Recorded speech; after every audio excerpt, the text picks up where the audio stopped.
Good afternoon, everyone. My name is Matt Van Stone. I'm the Director of Media Relations and Public Affairs here at Geisinger. Thank you for joining our COVID-19 press briefing. A few housekeeping items before we start. This briefing is taking place using Skype broadcast and will last 30 minutes. You'll be able to hear us, but we are unable to hear you. Dr. Ryu will make some opening remarks and then we will take questions.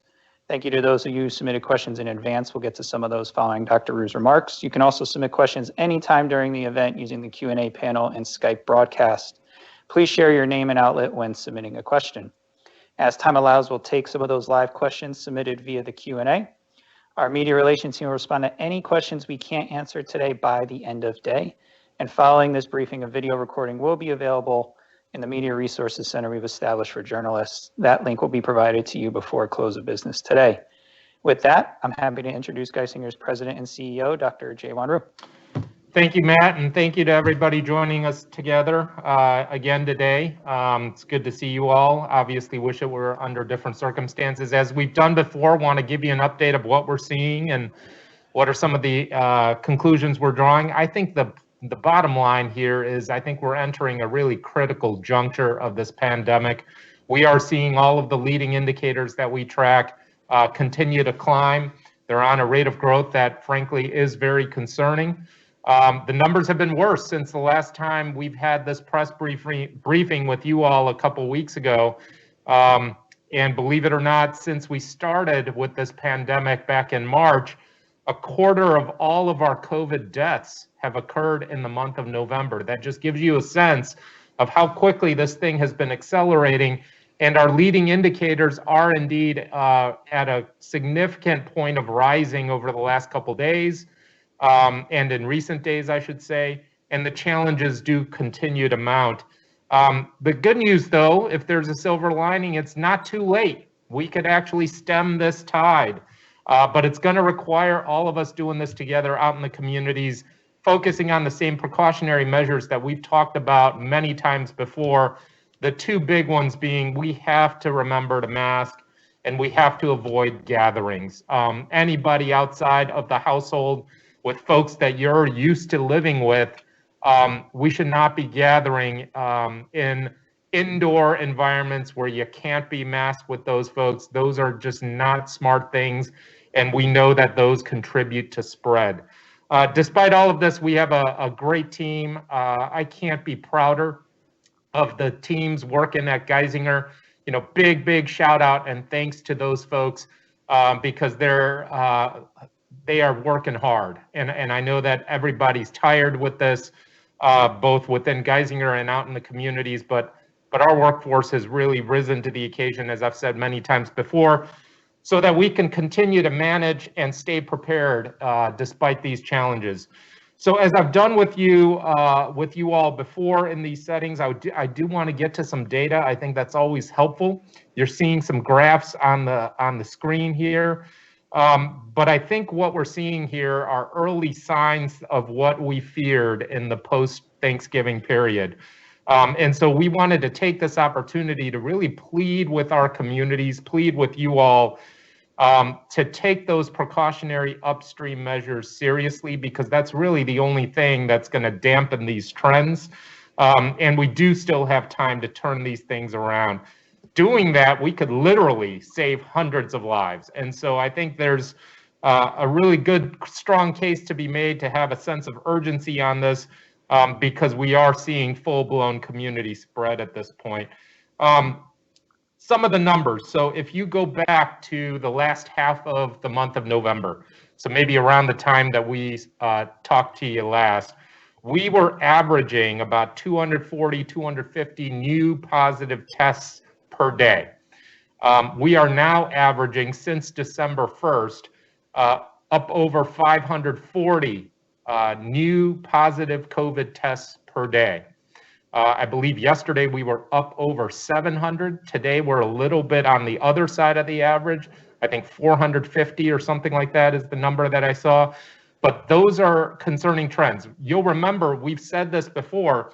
When we see a spike in the number of positive patients, we very quickly thereafter, within the 7 to 14 days after that, we tend to see a spike in the amount of people hospitalized with COVID.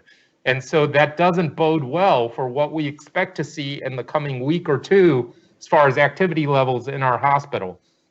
At the same time, we track the positive testing rate. So what percent of the tests that we do end up coming back positive? And we are seeing that number hover between 23 and 25% in recent days. That means that close to 1 in 4, or roughly 1 in 4 people are testing positive. Think about that when you go into the grocery stores or walking around. 1 in 4 people is a significant number.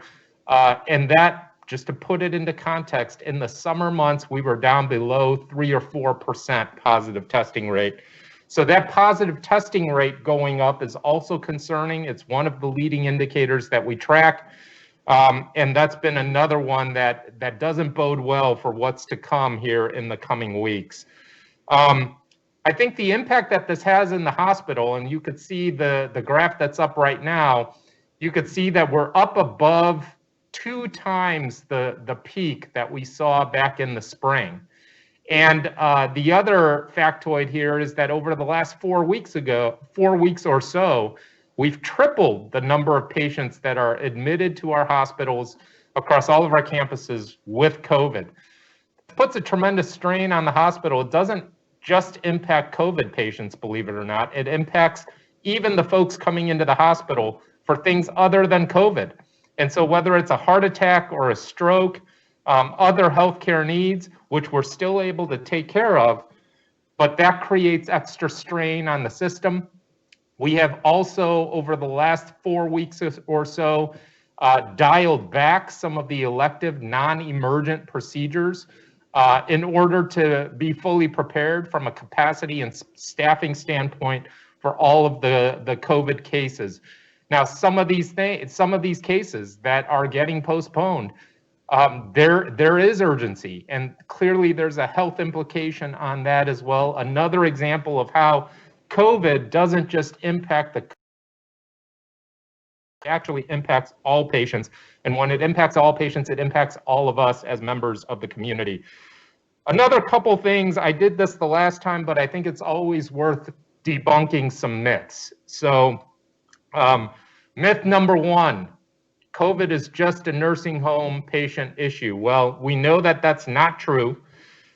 In fact, we continue to see 10 to 20% of our patients are nursing home patients, of the COVID positive patients are nursing home patients, which means 80 to 90% are actually not nursing home patients.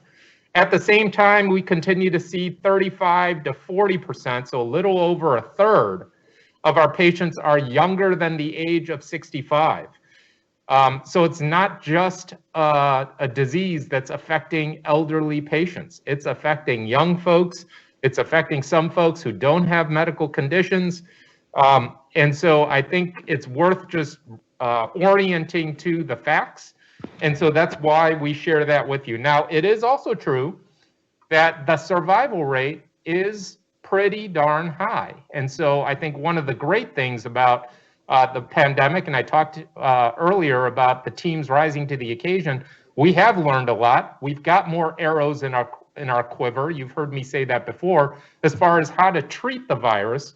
But at the same time, we do continue to see very seriously ill patients, some of whom, unfortunately, who do pass away, but others who may recover, but still may have lasting implications and results or sequela from the virus. And so this is something that we should be taking seriously. It's absolutely merits and deserves that level of gravity and seriousness. The other thing that I just wanted to take a moment and walk you through was the question of capacity. We get capacity questions a lot, whether that's beds or staffing.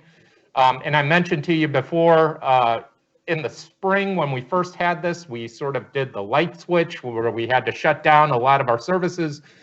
We've been able to use more of the dimmer approach and dial back on certain services to create capacity or staffing as we need, as we saw activity levels pick up. That's in fact what we've been doing.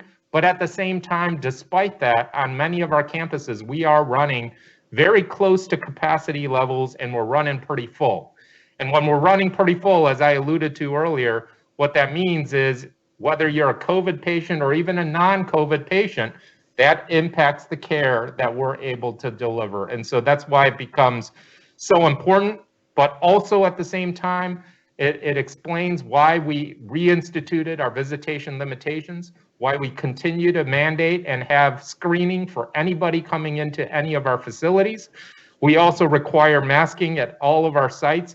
It is through doing these things that we're still able to maintain a safe environment for people to get the care that they need, and that's a key part of how we're battling this. Some other things that we're doing, we launched a new automated phone call system. There's been so many calls. We're doing thousands of tests a day.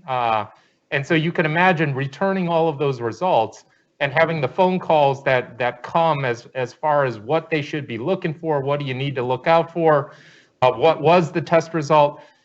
That was occupying a lot of our staff just to field the phone lines. And as we were able to launch the phone call system that's automated, that's been a huge help. It's also been a big patient satisfier. We're still working out all the kinks on that, but I think that'll position us really well.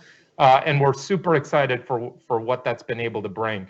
We are also launching self-scheduling tools for people who think they need a test so that, again, they don't have to deal with the phone lines on our COVID hotline, but instead can go on and just do a self-scheduling of the COVID testing.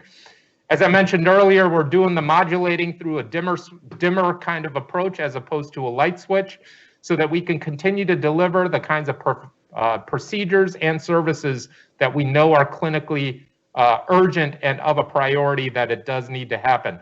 And as a result, we've been able to scale back or modulate down some of our procedures depending on the day, depending on the week over the last month or so, anywhere between 10 and 50%, depending on campus as well.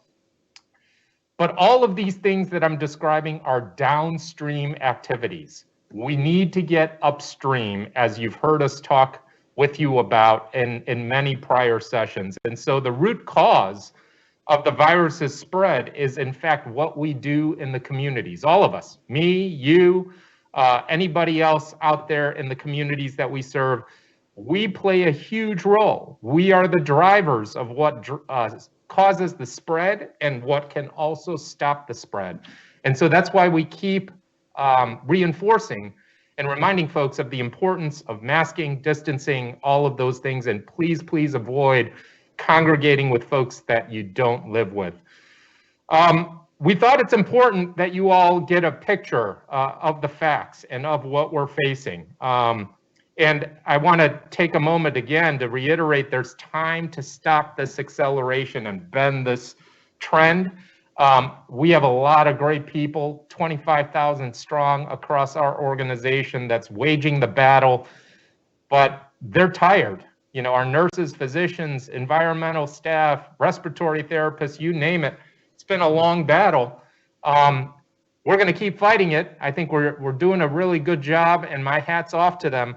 But they need your help as well. You know, Geisinger's been at this for over 100 years, delivering care for the communities that we serve. We're going to continue to do that, but this is where we're really pleading with you all to help us as well. The best thing you can do to show your gratitude, of course, we love the balloons and the signs and all of that, but the biggest thing our folks would ask of you, and I speak on behalf of our organization, is to please, please be mindful of those behaviors out in the community. Mask, distance, avoid the gatherings, especially when they're indoors. COVID is out there in our communities. It's everywhere, and we all have to be careful, and that's what's going to lead us to the success that gets us on the other side of this. So let me pull up there. I know we always have some great questions. So Matt, I'll turn it back to you as far as some of these questions. Thank you, Dr. Ryu. We have a few vaccine questions to start. The Press Enterprise asks, does Geisinger know if and when it might be receiving COVID vaccine doses? And if so, from which pharmaceutical company will they be coming?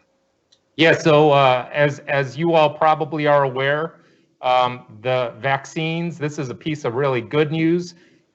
They are imminently going to become available. It could be even as soon as next week or the week after, the first batches. It's difficult to know, will it be the Moderna vaccine or will it be the Pfizer vaccine? I think the Pfizer is probably a step ahead at this point. I think both of them will come out here in rapid succession. But the other thing to remember is that all of these vaccines, the first batches we'll see fairly quickly within the next several weeks. But for the companies to manufacture and distribute enough doses to meaningfully get penetrated throughout the populations and throughout all the communities across the country, that will still take months. We think it's still the better part of 6 months, maybe even more, until all of these folks and across meaningful parts of the population can get vaccinated. And so while there's a lot of reason for excitement and optimism, there's also, I think we got to be balanced and realistic around how long will it take to get everybody vaccinated. I believe the Pfizer vaccine is going before the FDA for its emergency use authorization, otherwise known as an EUA. That'll formally kick off that process, and I believe that's happening next week. It's either the 10th or the 12th. And then within days after that, we should see the first batches of it come through the pike and get distributed from there.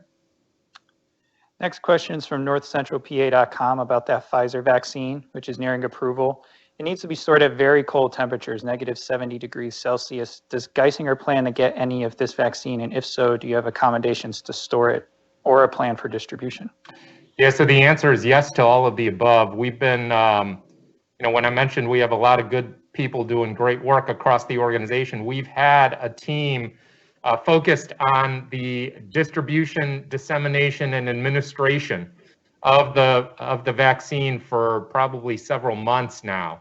And as we've gotten more information from the various regulatory bodies, we've been preparing, and we are prepared to take some of the allocations and be able to store it and then be able to distribute and administer it. Based on some of the prioritization that we're seeing both from the state and federal levels, it'll be the frontline healthcare workers, and even within that, probably areas that are seeing almost exclusively COVID patients that will probably be near the front of the prioritization, but then other healthcare workers, and then those who are higher risk patients, namely those who are living in congregate living environments like nursing homes. I think that'll be sort of that first wave that goes through with the virus, and then it'll cascade from there. Lewistown Sentinel asks, is there any indication yet as to the impact the Thanksgiving holiday has had on community spread, or is it too early to tell? I think it's a little early, but I don't think it's coincidence. I think at this point we're a week out from Thanksgiving.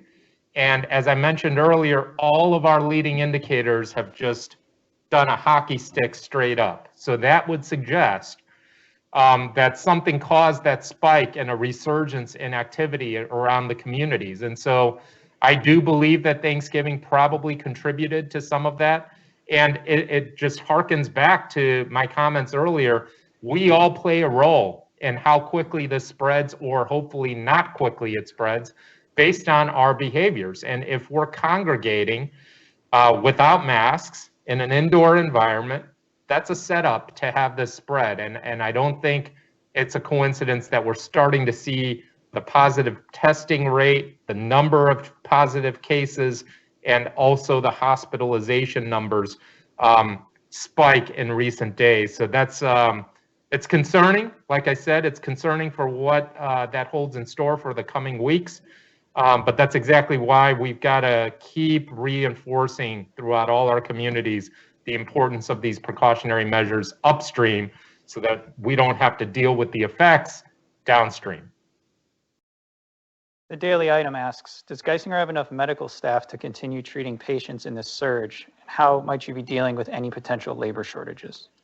Yeah, so we've had, and keep in mind, our employees are nothing more than reflections of the community that we live in. So whatever is out there in the community, it's going to be out there in our employees as well. We take all of the precautions to keep our environment safe. I think throughout the pandemic, one thing we've always been proud of is that our places have been safer than the communities around us. And the employee testing rates, the positive rates of the cases has been better than the communities around us. But when the spread is so significant and widespread throughout the communities, our employees are also impacted. We have had hundreds of our employees who are out based on either isolation or quarantining procedures. It's absolutely the safe thing to do. But of course, that gets to how much capacity we're able to provide. And it also factors into, when I mentioned the dimmer switch of when we're scaling back certain activities like non-urgent procedures or services, we take all of that into account. Capacity is not just a space thing, it's also a staffing thing. And so that's been our approach, but we're still managing pretty well, and we're on top of everything. And I always compare it to almost like an airplane pilot with all the dials. We have a lot of people working on a lot of dials on an hourly basis. And I think that's really helped us to battle through this. But even more reason why we could do without the additional challenges, especially the ones that can be prevented. And so that's a big part of our message here today. Daily item in WKOK asked, has Geisinger had to take patients from overwhelmed hospitals in or out of the system? And if so, what areas are the hospitals located, without giving specifics, and how did Geisinger work through that process? Yeah, I think we've gotten this question before. This one always puzzles me because this is routine. This is even from before COVID. If you go back years, this is how hospitals across the country operate. When there's a need for a transfer and you have the available bed and you have the available capabilities, those transfers come into the hospital. Occasionally, there's even transfers out of the hospital. Sometimes it's because patients live somewhere else and they were driving through on the interstate and now they're stable for transfer, but they want to be closer to their family. I mean, these scenarios happen all day, every day, across all of our campuses. They were happening prior to COVID as well. And so that's no different than what's been sort of business as usual for a long time. I think the activity of those kinds of transfers tends to pick up when hospitals are busy. And so now with COVID activity being where it is, obviously hospitals are more busy. With flu season every year, we see a lot of that activity as well because hospitals become busier in those seasons. And so that part is not different at all from what we're typically accustomed to seeing. And I'm not sure we're answering that, but I think that's what I hear the question asking. A question come in from ABC 27. Could you tell us how things are going at Lewistown Hospital, with Mifflin County remaining a hotspot? Yeah, so Lewistown is, I don't have the numbers in front of me, but it has been one of our hotspot areas. Mifflin, Juniata, our Lewistown facility out there. And what's interesting about that, during the first wave back in the spring, we had some cases, but it really never experienced a significant spike. It's very different from the most recent month, where Lewistown has continued to see significant activity there. And so in many ways, it's very similar to what we're seeing across our system, whether it's in what we call our central region, i.e. Montour, Columbia, Union, Snyder, and Northumberland counties, or even in our northeast, whether it's Luzerne, Lackawanna, or areas up there. We're seeing that activity, and that's what's contributing. I don't know if the graph is still up, but that's what's contributing to that inpatient activity. Did I answer that question, Matt? WKOK asks, what impact can the newly announced expanded testing in the state make in the area and statewide? So testing, as we've said before, is more testing is always a good thing. I think that's the way you really get a handle and get a diagnosis quickly, so that those folks can go ahead and isolate once they know they're positive. And so I think as we hear about additional testing capacity come online, it's music to our ears. It's good news, because what that enables us to do is we can focus our testing capacity, whether it's staff or supplies, on the patients that we serve that are right there in our ERs or on our floors or in our clinics. And so I think that's good for us. It spreads the burden of the testing, and we're happy to see it. Milton Stanford Journal writes in, can you comment on Geisinger's involvement with the long-term care facilities through the Regional Response Health Collaborative Program, and specifically as the program has seen an increase in long-term care facilities it has been working with recently? And what is Geisinger doing to stop the spreading or contain the spread at long-term care facilities? Yeah, so we call this the RICP grant. Don't ask me what the acronym stands for, but the RICP grant has been, the program's been a great way for us to get upstream. You know, you hear us talk a lot about the downstream consequences, which are in the hospital, in the ICUs and so forth. And we've been talking more and more about the upstream activities. How do you prevent? How do you keep the virus from spreading in the communities? I mentioned a lot of those points earlier. RICP focuses on those upstream activities, but specifically in nursing home kinds of environments. And we've done over 250 evaluations and have had, I believe, over 180 responses. And we have a team that's just been phenomenal, working hand in hand with the staff at each of these sites. Things like infection control protocols, best practices, training, education, supplies, testing, equipment, all of those things. And we believe that a big part of that is the reason why, as I mentioned earlier, only 10 to 20% of those who are in our hospitals for this latest spike over the last 4, 6, 8 weeks, this fall spike, if you will, we believe that program may be at least partially, if not meaningfully, contributing to the fact that nursing home patients represent only that small slice relative to the patients that we're seeing inside the hospital with COVID. The Daily Item asks, what toll is this taking on frontline workers? You know, I referenced it a little bit earlier, and I think most of you out there probably know somebody, have a friend, family, neighbor who works on the front lines here at Geisinger, or maybe even in some other healthcare environments. Folks are tired. I think that's the first way that I would describe them. Folks are tired. They've been at this a long time. I think they feel like in many ways they're bailing water out of the boat.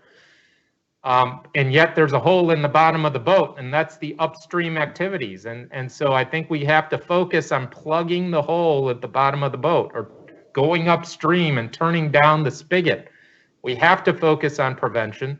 And I think that's what our folks would say, because once it hits the downstream, it becomes really challenging to take care of all these folks and at the same time continue to take care of folks coming in with heart attacks and strokes and intestinal bleeding and all the typical things that people come into the hospital for, and so, or the clinics for that matter. And so I think our folks are doing a remarkable job. Unbelievable job. I think that's one thing that I find downright inspiring. But I think if they could ask you for one thing, it would be your help to help prevent the spread. The Press Enterprise wrote in referencing a tweet from Governor Wolf that said, with COVID cases spiking in Pennsylvania is projected to run out of ICU beds by mid-December. Does that match up with Geisinger's projection? So a lot of what I'm talking about today, all these leading indicators and how they're heading, every graph we've showed you looks like this. And what we've also said is we've learned how to get pretty predictive with our data and analytics team since the start of the pandemic, and they've been able to develop pretty accurate prediction models. And absolutely, based on what we see, we know that the next week or 2 or 3 don't look good. They will be busy. They will be a lot of cases coming into the hospital because all of the leading indicators suggest that that will be the case. And so that's exactly why we want to focus on preventing upstream. But if the question is, do we think that we're going to come up against capacity issues due to COVID activity in the hospitals, I would say absolutely yes. Thank you, Dr. Ryu, and thank you everyone for attending. That concludes our briefing today. Again, if there are any questions we didn't get to, our media relations team will have those back to you by the end of the day. Thank you, and we'll talk to you in a couple weeks. Thank you all.